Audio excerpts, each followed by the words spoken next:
O PT viu se confirmar aquilo que já estava claro e já era esperado. A Justiça Eleitoral barrou a candidatura de Lula à presidência da República em razão de o petista estar enquadrado na lei da ficha limpa.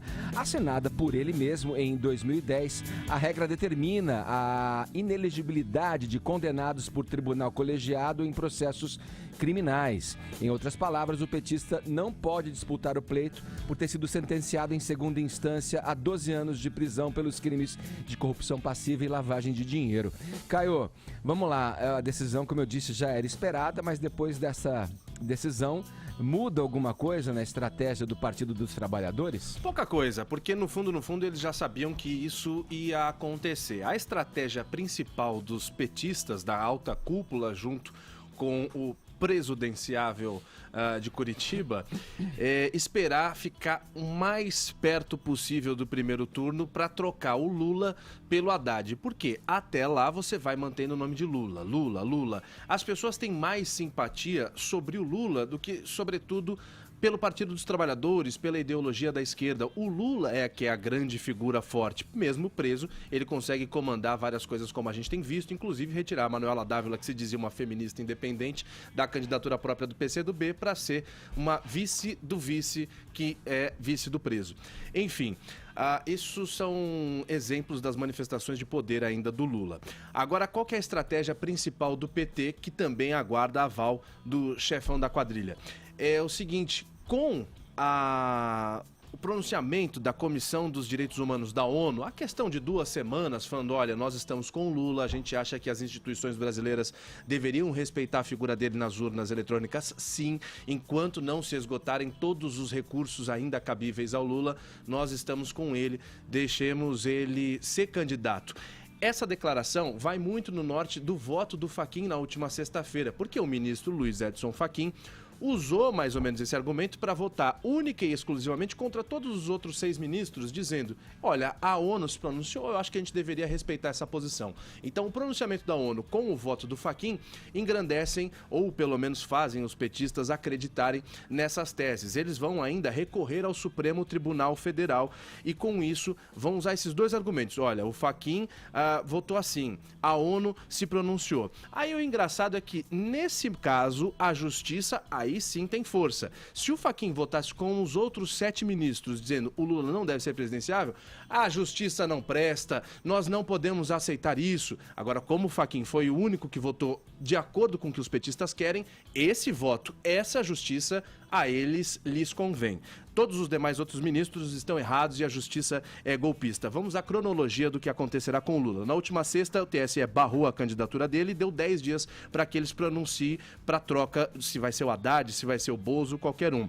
Amanhã termina o prazo de 3 dias, porque já foi publicado o acórdão, para a defesa apresentar os embargos de declaração, que não tem força para mudar a decisão dos ministros, mas tem força para reanalisar o caso ou esclarecer algum ponto que tenha ficado em suspenso. Também expira amanhã o prazo para o recurso extraordinário direcionado ao STF, ou seja, a ministra Rosa Weber vai pegar, caso o PT se manifeste a decisão, e vai falar, vou mandar ou não para o Supremo Tribunal Federal. Esse relatório deve ser enviado até a quinta-feira dessa semana. E na terça-feira que vem, dia 11 de setembro, é que o PT vai ter como prazo os 10 dias dados na última sexta, que é, vamos manter o Lula, vamos sair da eleição ou vamos colocar o Haddad? Ô Joel, eu acho que nunca a frase, nunca na história desse país foi tão...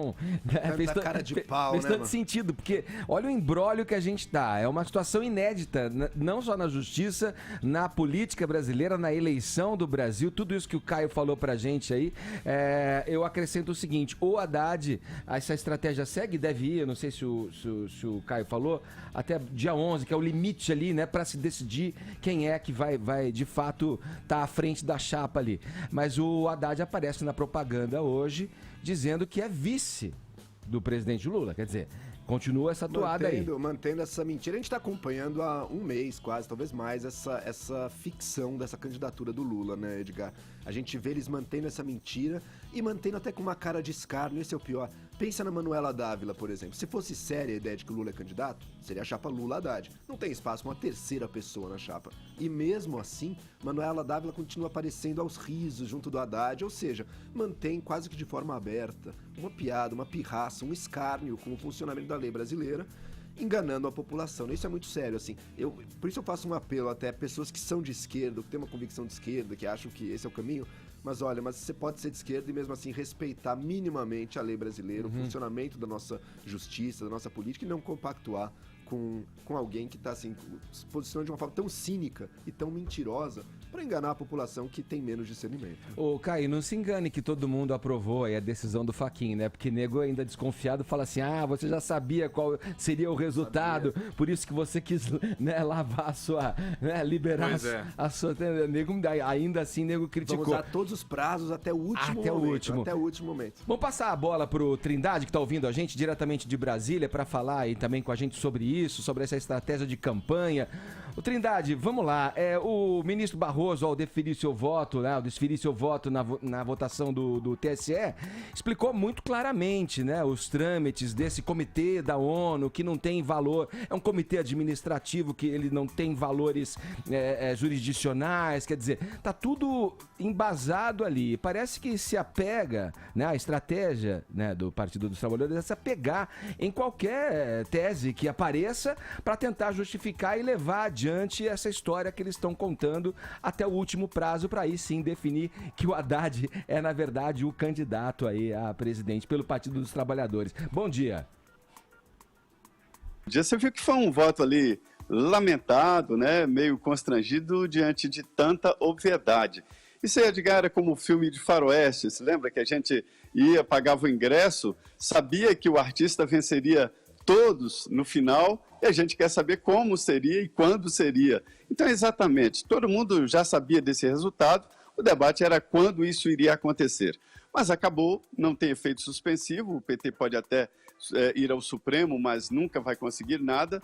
E agora, a segunda coisa é a seguinte, mesmo preso, impedido de se colocar como presidente, Lula continua dando as cartas e através de um advogado. Eu acho que a Ordem dos Advogados do Brasil precisa se posicionar porque, no mínimo, isso é falsidade ideológica.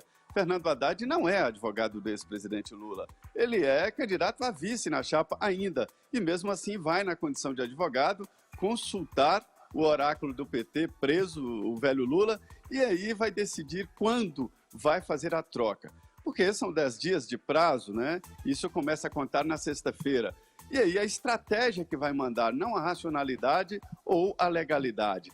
A história é a seguinte, todo mundo sabia que a candidatura era fake, uma candidatura falsa, mas mesmo assim a estratégia funcionou ao ponto de colocar Lula ali entre os primeiros na intenção de voto. O desafio agora é transferir isso para Edgar.